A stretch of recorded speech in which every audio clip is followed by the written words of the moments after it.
to try something to change what he's taking away from us that we've had for really 40, 50 years. The Social Security, Medicare, everything that's protected Americans, health care. She and Prondo and a handful of other New Mexicans will pile onto a Greyhound bus in the early morning hours of January 17th to begin the 1,900-mile cross-country journey to Washington, D.C. If you notice the conversation that's going on here, imagine the conversation we're going to have all the way. The group sits around a table in the Albuquerque Peace and Justice Center talking about their legal rights as protesters, safety issues, what they'll wear, and other logistics. I would like to be towards the end of the route, to where the president gets out. Well, is supposed to get out and walk the rest of the way. Right. What happened this time? Just to see the action. The national organizers of the effort, which is called Turn Your Back on Bush, encourage protesters to enter the inaugural parade area without anti-Bush buttons or signs.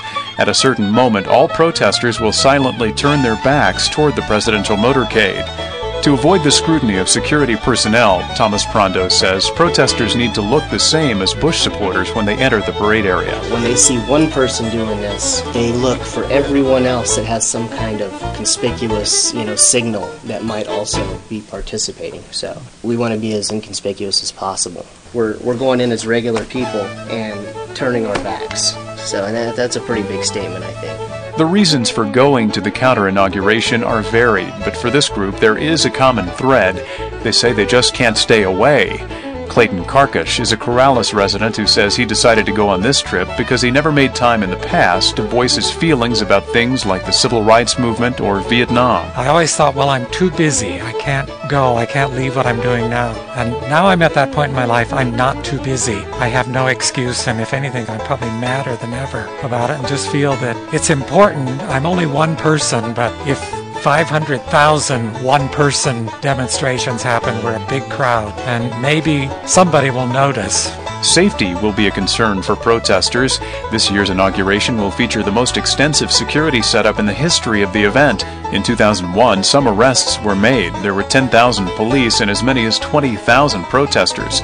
But the members of this Albuquerque group say they'll take their chances. Al Marshall says yes, he's concerned for his safety, but that he's more concerned about the future of the United States and the future of his 2 kids. And I guess I want others to see that people are not going to accept that this is, oh well, he's our president and we just have to get behind him. And we certainly don't get behind him. Those of us here don't get behind him.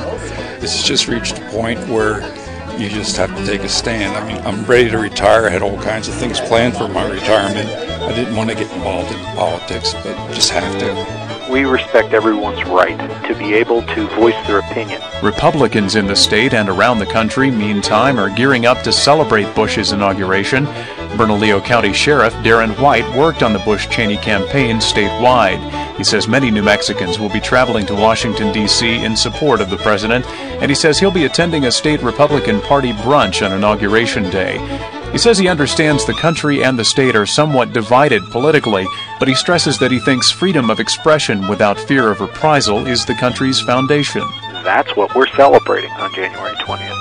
And so if there are people that want to go back to Washington to voice their opinion, as long as if it's done in a peaceful and legal manner, that's fine. That's what makes our country so great. That's what I will be celebrating, is our democracy and our freedom on the 20th. The Albuquerque protest group will meet with Turn Your Back on Bush protesters and organizers from other states when they arrive in Washington next week.